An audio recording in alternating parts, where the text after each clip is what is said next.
All right, well, welcome. Thank everyone for joining us tonight. And so I wanted to introduce our two speakers, Kate Jaggers and Blumenfeld. And if you each want to kind of take a minute to introduce yourselves, if you want to go for Kate first, Kate.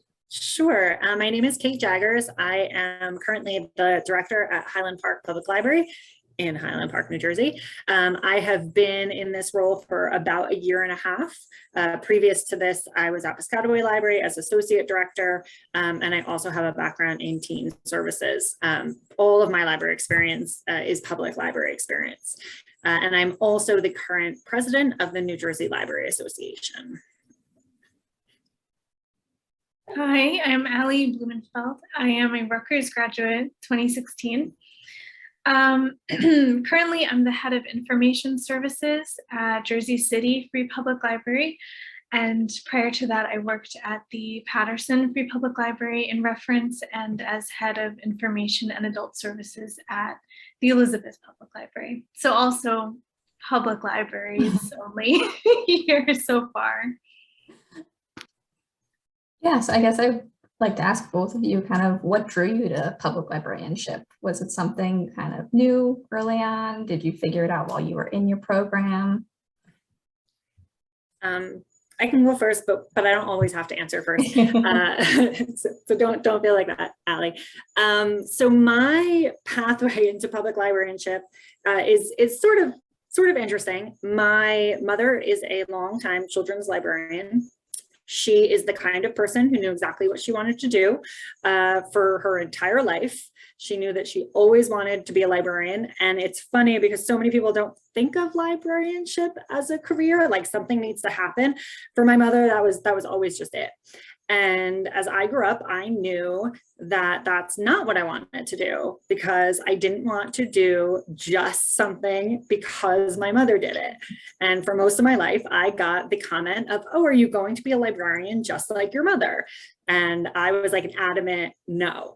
So I went to undergrad for psychology and I graduated with a psychology degree, which you can do nothing with. And without further schooling, et cetera, et cetera. So I was waitressing full time and I wasn't sure what I was going to do. And I remember having a long talk with my dad. And he basically boiled it down to, you can go to graduate school for library science, or you can continue waitressing for the rest of your life. And like, that was pretty much it for me. There is nothing against waiting tables. It is a perfectly good job and it serves its purpose. And lots of people do it very successfully for a long time. I am not one of those people that could have done it for that long. And I honestly, it got to the point where I said, well, but I know that I can be a librarian. I don't know that I want to do that just because I know I can be successful at it. And my parents, in all their wisdom, said, that's what most people do with their lives. They say, hey, here's this thing that you enjoy and you know you'll be good at. Let's do that. And that's what I did. And honestly, you know, kudos to Rutgers for not needing a dissertation. That sealed the deal.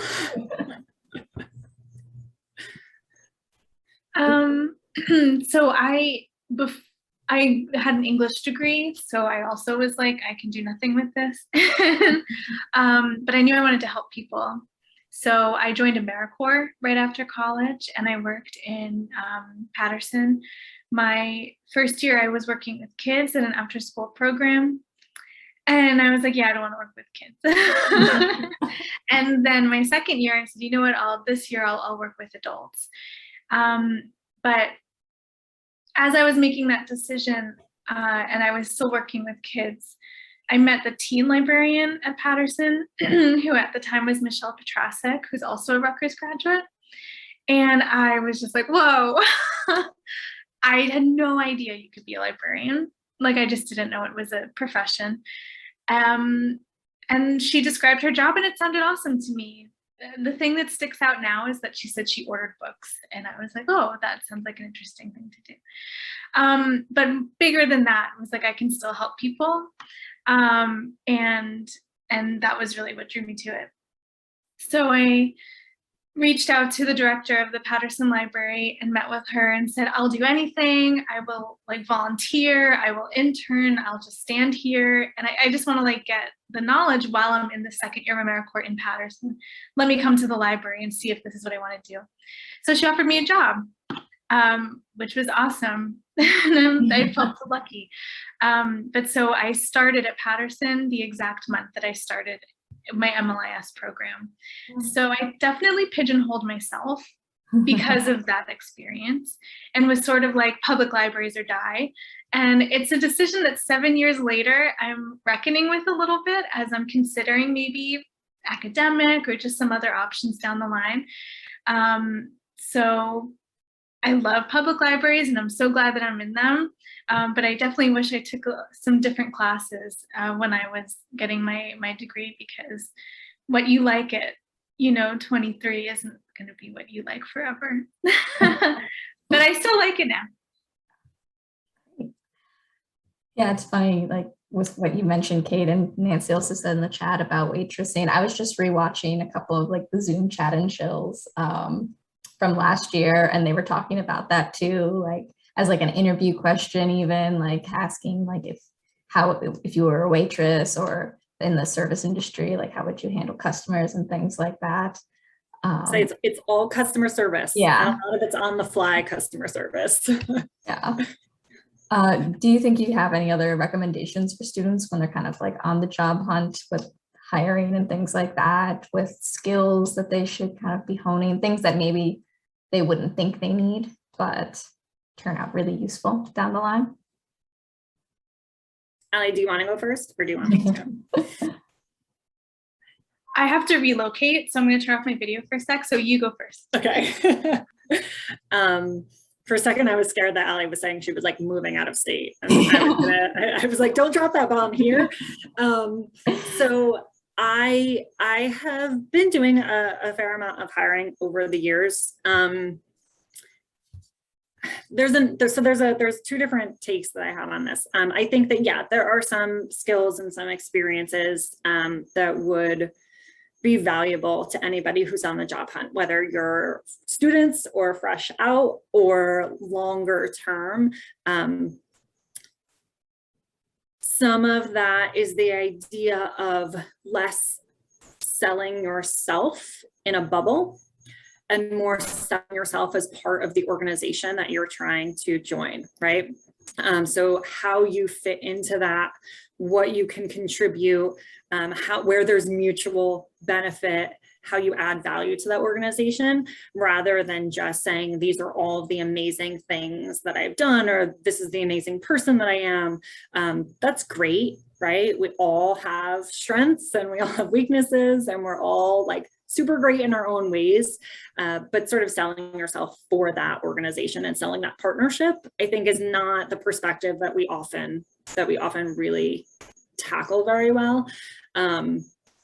But I will say that my biggest thing, I was having a conversation with somebody today. I had a couple of interviews for a part-time desk position this afternoon. Sometimes it really is just how do you get your foot in the door? And so much of that is networking. And that's not easy for everyone. And it's not always easy to find those avenues, right? So I had indicated that some of what I would talk about would be Njla. And honestly, in my career development, almost every position that I have gotten is because I knew somebody. Yeah. Right down to my first library job, that's more because they knew my mother. I got the job on my own merit. I had promotions on my own merit, right? All of it was because I am who I am, and I did the kind of work that I did. But right, like it's a little easier if somebody recognizes your name or say, oh, I was at a meeting with that person, or I worked on a committee with that person. And my biggest benefit for all time in my entire career development, every path that I've taken has been because of people I've met through the association. Mm-hmm. It has truly given the biggest value to me. And it's also a bonus when I get applications for any job position if it's a name that I recognize. It just is, right? It doesn't make you better or worse than any other applicant, but it makes you recognizable. If your name just sort of like, oh, I've heard of them. Oh, I wonder, or I know somebody who did something with them. And for me, because I value professional development so much, that if I see somebody is active in their own professional development, I know that they are trying to constantly learn and trying to constantly do new things and work with other people, even outside of their own, you know, if they're moving from job to job, even outside of their own organization. And I see a lot of value to that. If you have anything to add, Allie?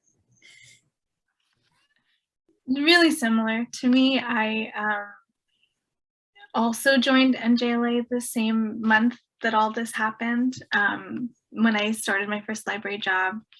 And that's been huge for me too. I think, so I don't want to reiterate anything you said, but something I'll add that's actually coming up for me now, is that if you have other interests, I mean, the amazing thing about being a librarian, no matter what setting you're in, is that anything you're interested in is valuable. Mm-hmm. There's nothing that you can pursue, whether it's like a personal hobby or it's a side gig, that is not going to add something to what you bring to your community, especially if you're in a position to do programming, because, you know, you get to do that then. And for me, I love helping people write resumes. And I love helping people find jobs. Mm-hmm. And so I did that a lot at Patterson and a little bit at Elizabeth. And I volunteered for an organization outside of work that actually helps place refugees and asylees in Jersey City. And I signed up to do that so that I could help people write resumes and find jobs and help with their applications. And then somebody there told me they had an opening at Hudson County Community College to teach resume writing. And so now I have this instructor position, which I do part-time. And now that I'm thinking about maybe getting into academic libraries down the road, now I have this experience with instruction that I wouldn't have had before. And it was just because I like to do something that didn't seem to have a lot to do with librarianship, but I pursued it and brought it to the library. And yeah, so I would say, you know, if you're not working in a library right now, the experiences that you're getting can all be valuable, and you never know where they'll come in later and either help you on the job or help you when you're job seeking. I also think that many of us are not necessarily trying to hire people who like can accomplish a task or like this list of 10 tasks, right? I think many of us are looking for people who are passionate and people who are creative thinkers and people who, you know, want to try some new things, people who, you know, it's people, right? Like, and sometimes what you really are going to get the most value of in your own organization is somebody who's going to push you forward as an organization, who's going, whatever that is, public, academic, school, you want to better. Any good director or any good leader wants to just better their organization and their communities, whoever it is that they serve. And if you can find people who can help you do that, those are the people that you want. So it's not always about what is the like, what's that skill in the job description, right? And sometimes it's just sharing, like Ali said, that you have this passion for this thing, right? And you can see how that gives value to somebody else. Yeah, I mean, that's really interesting. I hadn't really thought about how, you know, you can kind of pull in all of these different aspects from even your hobbies or things you're doing on the side.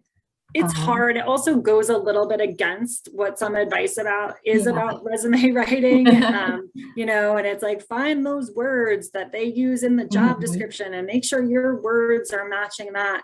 And I think in particular for public libraries, that's not exactly on target. So that makes it a little bit more difficult in some ways. It should make it easier, but it doesn't necessarily. Yeah. Yeah, that advice of like, oh yeah, pull these buzzwords and make sure you have that in your resume so that it gets through like those filters. I don't know if those filters exist, but that's how they always, Right. they always frame it. So I mean, both of you kind of touched on NJLA already, so we can kind of start, maybe talk about that a little bit more. Seems like you both got involved pretty early on in your careers, kind of from the beginning. I guess, do you want to just give a little like elevator pitch of what NJLA is for anyone here that doesn't already know? Go ahead, Kate definitely has to go first. Like, like that's her thing. I can do that. I can do that. I genuinely love NJLA. So I graduated Rutgers in 2005 and I joined NJLA, I think in 2004, right? So sometime when I was a student, I went full time. So I was only a student for about a year and a half in the grad program, maybe a little bit longer, maybe I think it was like summer semester longer. And I was working actually at Patterson for Cindy. Cindy was also my first boss. She was the first person to hire me as a page in Clifton Library. But my first job as a student as a grad student was at Patterson as well. She had actually gotten a grant so she could pay me essentially to go to school, right? So I paid for my own schooling, but it was sort of on work time, at least partially. But I was working full time the whole time I was in grad school. But I was lucky to have my mother, who was also active in NJLA, and she said, you just need to join. And if you're interested in teen librarianship, you have to join this particular section of NJLA. So that's sort of how I leapt in. And it has given me so much in the 16 years that I have been doing this, 17 years that I've been part of it, that I just truly, as though it were a person, have an actual love for it. So NJLA, I'm not sure. I actually do a program called NJLA in a nutshell that takes me like an hour to do to actual members of NJLA to explain the structure. So I say that to say it's a little complicated. So I'm going to like really just boil it down. It is a membership organization that is for any library worker, aspiring library worker, library supporter in any type of library, in any portion of any part of their career. We do have student memberships as well. I don't think we have a ton of like organized student activity, but that is partially because there is so much activity in that space anyway, right? You all have far too much to do. But what it does is it sort of, you can just be a member. You can just be a member of NJLA and not necessarily participate a lot in NJLA activities, right? Like that is a thing. It means that you will receive communications, you'll hear things that are going on. If you're in need of something, you can reach out. But we also have a lot of sections, which are often specific to a type of librarianship. So children's librarians or teen librarians or reference librarians. We have a section that's for library workers of color. We have a diversity and outreach section. And anybody who is a member can be part of any of those, any or all of those sections. And that is where a lot of networking happens. That's where you hear a lot about what other library workers are doing. It's where you can share things. Again, it's where you can ask questions. I tend to be a lurker. You won't get that from me because I'm going to be talking so much of this session, but my comfort zone is more in lurking, and you get like so many good ideas that way. And invariably somebody asks a question and you're like, oh, I'm so glad somebody asked that question, right? And then we also have committees in NJLA, and those committees are appointed by the president every year, and they do the work of the section. I can't go through all of them. There are so many, but there's a lot of advocacy that goes on in NJLA that is both statewide, and we work very closely with ALA nationally.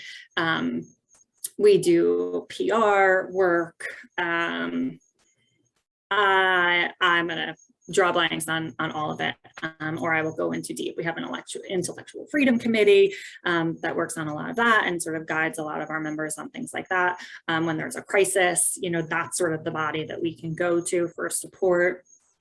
And then we also have an executive board, and that is by election by all the members. It's a 17-person executive board. I will, you know, I'm only president for a year. I was elected vice president last year, then I run a year as president, and then I still have a seat as president-elect, but most of the other seats are a little bit more rotating. So it's an organized structure, membership-based. We do a big annual conference every year that gets everybody together, but it really is, for me, it's networking and it's professional development and it's advocacy. Like, those are really the three primary strengths of the association.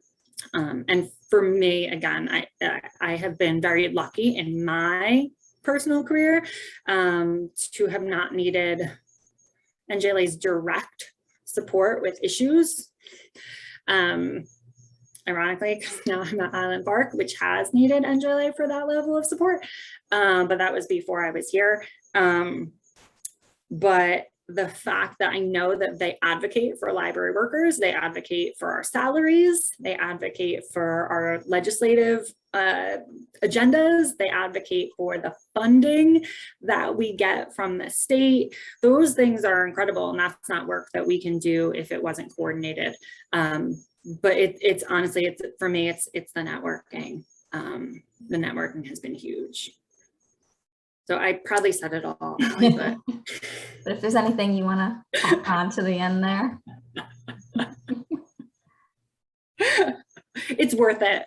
Yeah. Yeah, being involved is just, it adds a lot. Yeah, that was really everything. Being involved in sections is so easy. Mm-hmm.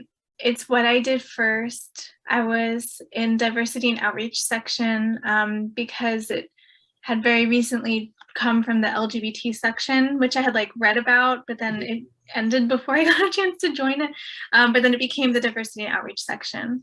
So I joined that and I became president of it a couple of years later, because you just love it so much. You're like, yes, I'll keep doing it. I'll keep saying yes. It's a great experience. It's really, it's just fun to be involved, and to, you know, I put on a conference, like I just did stuff I never thought I would do, with really, really amazing librarians who I admire so much. Like, you just get to meet people from across the state who either, you know, do similar work to you or do work that you aspire to do.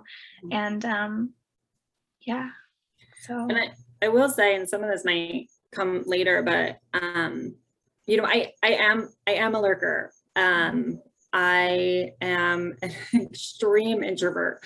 I do not like public speaking. I do not like being in charge. I don't, which is hilarious because I'm president of this association and the director of a library.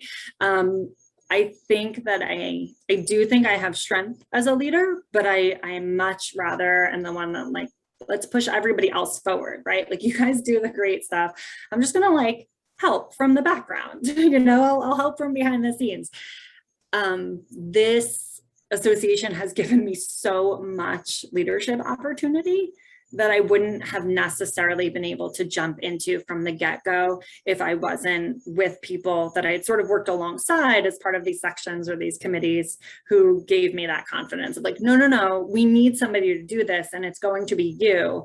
And then accomplishing those things, you know, and being the person that somebody might think of to say, I want you to take on this leadership role.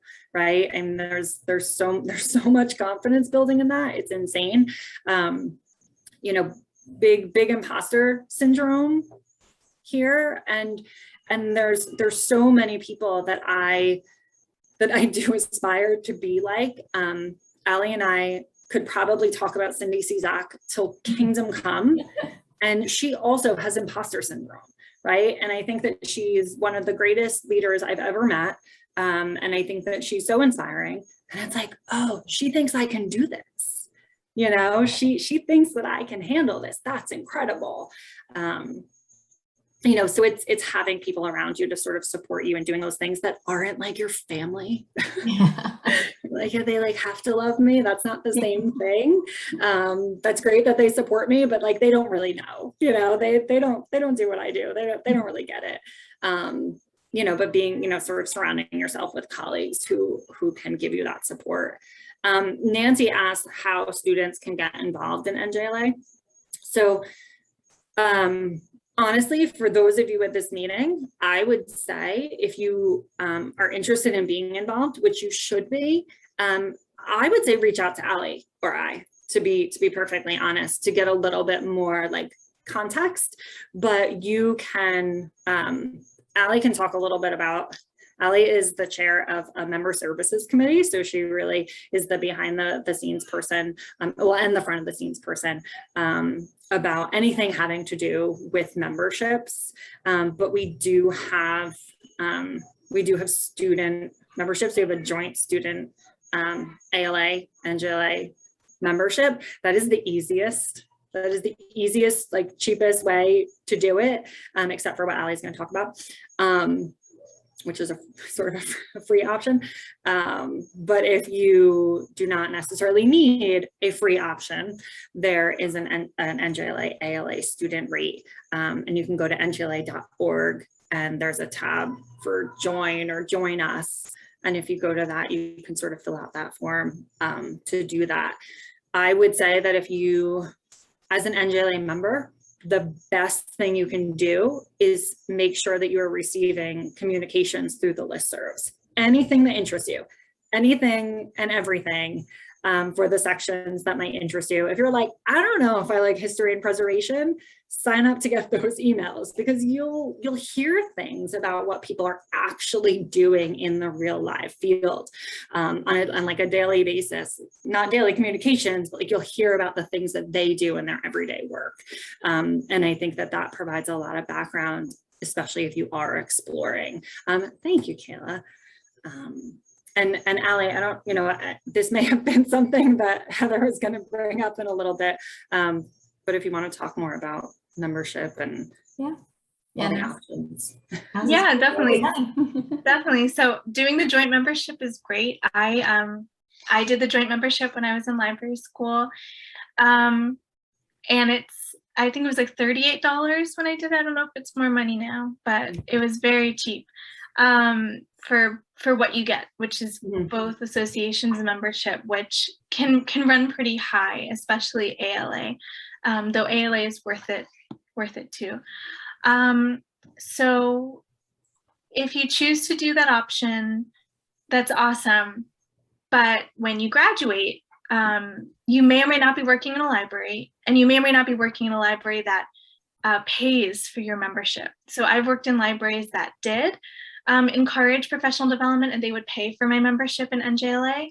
And I've worked in libraries that didn't. They let me go to conferences and gave me time away, but they said the membership's on you.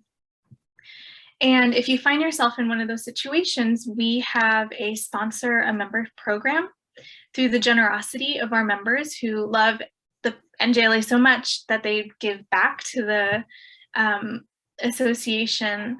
They have donated to a fund to give people a free year of membership. So especially after school, when you're getting on your feet, either you're looking for a library job, or maybe again, you're in one that won't pay for your membership. It's a great option so that you can stay. It's because I think that's a critical time right after you graduate, and you're trying to make connections in the field and trying to figure out where you fit in to library land. That's a critical time to be involved and to meet other librarians.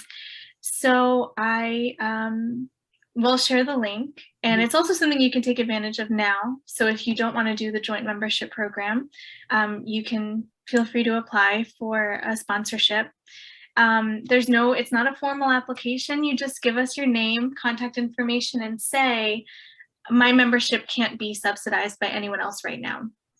So there's nobody else who's willing to pay for your membership, by which I mean a library or a friends group. And that's it. And it's no questions asked, and you get a free year of membership. And and yeah, and then, so I'm definitely the contact person if you have any questions about that program. And like Kate said, when you go to join, while you're filling out your information, there will be a section that says like which emails do you want to receive. And it's all these different topics, like Kate said, diversity and outreach, history and preservation, reference, children's, young adult. And the best advice I got was to check them all. It wasn't great advice once work started picking up, because it's a lot of emails, but pick the ones that are interesting to you. You can always unclick it later. You'll have access to that once you remember to say, you know what, selecting all these was a little silly. Let me pare it down. But surprise, those are sections. So now you're getting emails from those sections that say when they meet. And you can show up to any section meeting, no questions asked, and they will be so happy to have you. As a section president, I loved when, like, you want people to come to your meeting. I don't care who you are, where you're from, like, you found this meeting and you're gonna sit here at this table and eat donuts with us pre-pandemic. That's great. Like, they're gonna want you there. So just show up. It's as easy as that. And then from there, you can choose to get involved. Maybe you want to be secretary for the section. Maybe you want to be a member at large, which is a fancy term for someone who shows up regularly. And yeah, you take it from there. So it's really easy when you join, no matter how you join. Check off those boxes. Those are the sections, and getting involved is that easy. Nancy put in a comment about what about volunteering at conferences and that kind of thing. And we do, I mean, we have various opportunities for helping with various different projects, even if you do not have like a formal role on a section or a committee. We often put a call out to all Njla membership before our annual conference about asking for help. There's certain roles like at the in-person conference that goes beyond what individual members of like the conference committee can handle. So if they have a conference committee of like a dozen people and they're being pulled in all different directions, they'll ask people to man the registration desk, right? So literally to stand there and to say, hey, what's your name? Let me find your badge and hand it to you. And that's actually been a really, really great opportunity for students and for sort of new members. It tells you who people are. You can match names with faces. I've heard more than a handful of like conversations happen at the registration desk, reference desk too. Just somebody might say, oh, hey, like I've heard your name, I'm a student, whatever. Or people who are getting their badge saying, asking who you are or whatever, or asking about your involvement. And those kinds of conversations can be those things that are invaluable. It also allows you to sort of experience some of the hubbub of what goes on, right? And see some of the activities and allow you to participate. You register for conference, but allow you to participate in all of those professional development events as well. So yeah. That sounds really great for students to kind of, like you were saying, get that experience matching the names to faces. Are conferences kind of a pandemic question? Are the conferences sort of coming in back in person this year? Have you seen that yet? Or you think it'll be next year? Just if any students want to get involved in that kind of thing. Yep. So our conference is in the beginning of June. So it's, I think this year, or in 2022, it's June 1st through 3rd. We are planning an in-person conference for this past June, it was virtual. The June before that, it was canceled. So we do plan to go back to in-person. Everything changes week to week. So that's our intention. We are really, really hopeful what that looks like, in terms of anything. I don't know, but we are in Atlantic City at Harris. It's actually a beautiful conference venue. Not everybody likes the casino attached to it, but the conference venue is sort of closed off from that. And it is a really, really nice space to have a conference. Everything's in one place.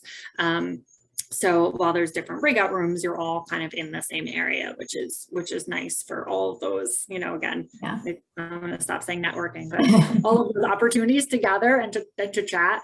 But yeah, we are hoping for in-person in June. That's the plan. We're having a program planners orientation first thing tomorrow morning to talk to Njla members about how to submit program proposals. Typically after we do program proposals, after we decide what the schedule is going to look like a little bit, is when the call goes out. So probably I don't know, December or January, the call goes out for poster sessions. And we do try to actively seek some input from students to apply for, you know, to submit for poster sessions. That's a good opportunity to have people see the work that has been done. That is not exclusive to academic librarians, of course, but it is the area where many academic libraries or students find that they can shine, you know, without doing a full-on presentation. It's an opportunity to show some of the work and some of the research that they've done. So that's also another good opportunity for conference. Yeah, and that call goes out to just all members, like if you're just on the lists. Yeah. Great. Allie, do you have any good advice for virtual networking? It's tough because I don't want to say Njla is the only way, but Njla has been virtual. Like I haven't seen anyone in person since 2019. And I've still met new librarians and made good relationships with librarians through going to meetings. So obviously member services, because I'm co-chair, I'm at that meeting every month. And the other people who show up every month, you know, I get to see the same people every month and, you know, forge relationships with them. But I've also been in, I don't know if it's really networking, but I've used LinkedIn a little more this past year than I usually would have. And I have connected with people that way as well. But I definitely, so again, this doesn't have to be a big Njla pitch, but it is true that even though this whole year was virtual, I think a lot of networking still went on through being active in sections and committees. Showing up every month to a meeting, it's networking. Like you do get something out of it, but it's networking. And it was totally virtual over Zoom. I am putting something down in the chat. And now I can't remember what it's called. So what I'm putting in the chat is, I know that nobody uses Facebook, but there is a New Jersey library group on Facebook. And that's not, you know, it's not formal networking. It's not Njla related. But honestly, it's where a lot of conversations can happen. And again, it's sort of a place that you can see some names and see what people are saying and contribute in a really easy way. But yeah, I mean, virtual networking is not the easiest. The Member Services Committee has actually put on for members, you know, and for non-members, like trivia nights, and some kinds of activities like that, that we probably need to do a better job at promoting beyond, right, our Njla. Because they're not just for members. Right, they're not just for members. So we've done some of those activities, and those, I mean, those are super fun for networking. Nobody cares who you are as long as you're decent at trivia or you're funny, right? Or you have like a good personality. So those are easy to kind of participate, right? And not feel like, you know, you're the person at the table that nobody knows. Also, what I have seen, and again, this is through Njla, but with some of our virtual meetings, there are lots of new faces. right? And almost every time they do some sort of introductions. And if all you have is time to say, hey, this is who I am, we get so excited when there are students. We get so excited when people are like, oh, I'm job hunting. Everyone wants to be like, oh, okay. Like, let me tell you what I know, or let me tell you who's got an opening, or oh, can I just say, like, so I've been lucky enough to be able to hire in my career so far. And I just want to know that you're normal. And if someone that I know knows you automatically are like, yeah, I can't hire them to interview you, but it adds something so much. Like half of my time when I receive resumes, I don't know if this is kosher to say, but is honestly reaching out saying, do you know this person? Do you know this person? Like, can you tell me that they're human and that they're good and and that they're normal, because some people who apply, they're out of left field, they don't meet the qualifications, so sometimes you feel like you just want someone to say, oh my gosh, yeah, I met them at a meeting once and they're great, and then that it's so good to know. So yeah, even just introducing yourself and coming to one meeting, you never know who will remember you. While we're here, I want to catch the next question from Kayla. So there was a, I don't remember if this was the name, I think it was the LGBTQ roundtable. And there was a bookmobile section and another one. There was another one. I don't remember what the other one was. And I don't know why I wasn't around. Like I said, it was right before I joined. So it was still like on the website, but still it hadn't been updated yet.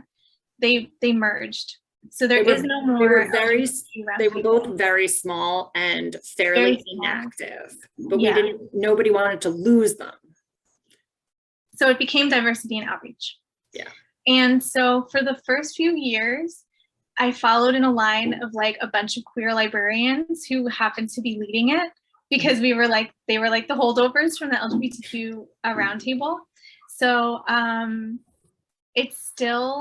it's still pretty queer, and and it's definitely focused on broader issues of diversity and outreach. So the idea that we should be reaching out to different sections of the communities we serve to specifically offer them services. So one of my like librarian idols, Jen Sherman Brenner, who is the president before Kate, she was the president when I was vice president. And we put on a conference all about disability and accessibility services. And that was a topic that was near and dear to her heart. And then we were going to do a social work conference the year after, but then it was the pandemic.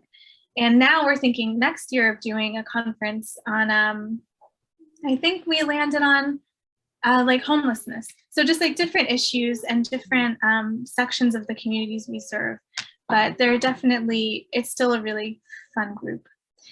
But I also want to say, Kayla, maybe I'll talk to you afterward.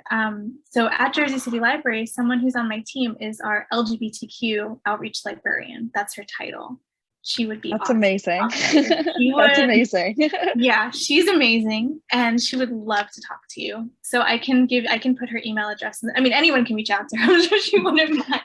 But especially if you have an interest in serving queer communities through public librarianship, that's literally that's my whole studies point. Like I'm doing a giant paper right now in one of my classes on interjecting into the queer community and helping queer youth come out, and how library services can be more cohesive and helpful in that.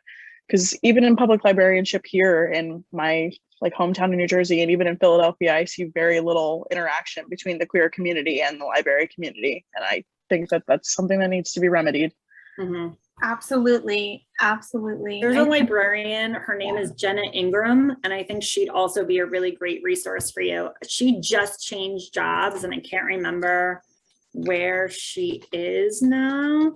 But if you and Allie are going to connect, I'll make sure that Allie has her contact too. Thank you. I know she does a lot of service specifically with teen and youth LGBT. That's why I mentioned it. Yeah, I feel like that there's definitely more teen stuff. Like the librarian at Elizabeth, Tracy Robinson, she did a queer dance, like a queer prom. She did programs all year round, not just during Pride Month, for her queer teen patrons. And I haven't seen it so much for adults. Like I haven't seen the adult queer community really be engaged in libraries. But so that's really Rachel's gig, because she works in the reference department. So she primarily serves adults. But she would still be awesome to talk to and connect with. So I'm going to drop her information in the chat, but then I could also email you, Kayla, afterwards. Awesome. Yeah, Thank Rachel's you so much. fantastic. I really And appreciate anyone that. can email me too if you have any questions, or, you know, I don't know, want to know if there's somebody who's doing what you're interested in. So if you find yourself writing papers about the same communities or thinking about serving, you know, certain communities, reach out to me and Kate, because maybe we know someone who's doing that work and they'd be great to talk to. Yeah. This is the benefit of Njla, I have to say. Yeah, I mean, this is all amazing. Kayla really just got a lot of good information. Yeah, fantastic. The queer community needs it. That's all I'm saying. The community needs it. Yeah, I as an adult person, joined my local library's queer book club because I had never seen anything like it. And as an adult, like in the community, I was looking for something like that. So people will come if it's available. And thought I'd just check in if anyone else has any questions about any of the sections or the work that Kate and Allie have talked about. We're librarians. Who needs help finding resources?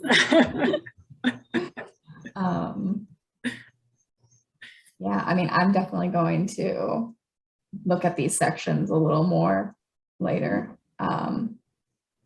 History. Yeah, and I'll put my email in the chat too. I really am, you know, perfectly willing to field anything. You know, again, whether it's more about Njla or just in general. Yeah. Sometimes it's hard to just know where to start with anything. So, well, really appreciate you both taking the time to talk with us this evening. Allie, if you could also, if you wouldn't mind putting your email in the chat, and then we can share that out with the people who were here today so they can reach out if they have any additional questions. But yeah, thank you both so much for being here. I learned a lot about Njla. I'm gonna go check out membership page. And truly, if you have an interest in, you know, in being sponsored as a member, I would say, Allie, reach out to you, right? Just email Allie and just let her know that you're interested. And we got a really good response when we reached out to the membership, in particular our past presidents and other leaders. And we did get a decent amount of contributions. We do have some of these memberships to support people who need them, or who just aren't sure enough to contribute that kind of, you know, that kind of money.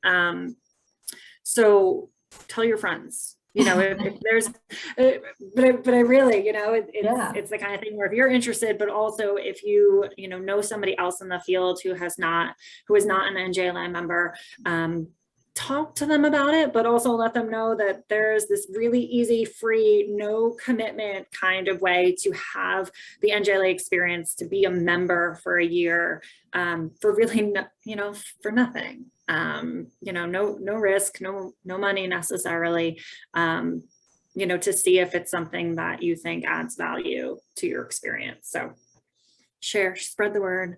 This sponsorship program, man, is Allie's baby. So if she's given you even a little tweak of something today, pay her back by telling somebody about sponsor a member.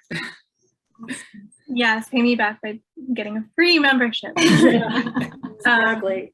I put 2 links in the, well, not like clickable links, I'm sorry. Just didn't do that. But and is this right, Kate? It's njlamembers.org.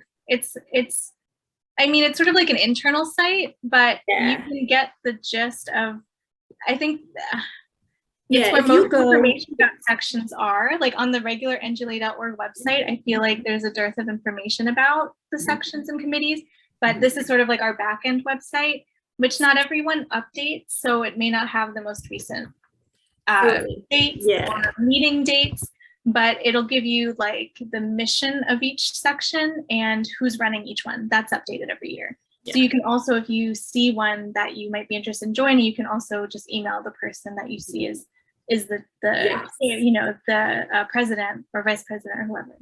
And then I also put a link to the sponsorship application, njla.org/sponsorship. Oh, good. Thank you. Yeah. So if you went to like our main njla.org website and you clicked all over the tabs and you found where it said sections and committees, if you clicked on that, it would take you to this external njlamembers.org website that Ali put into the chat.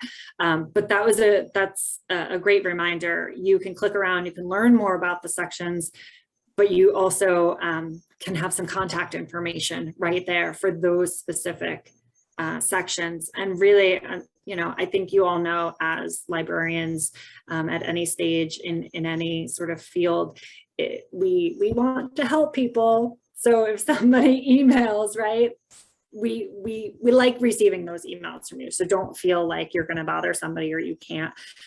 This is some of the role that we play. And I think in particular, Njla leadership feels that way.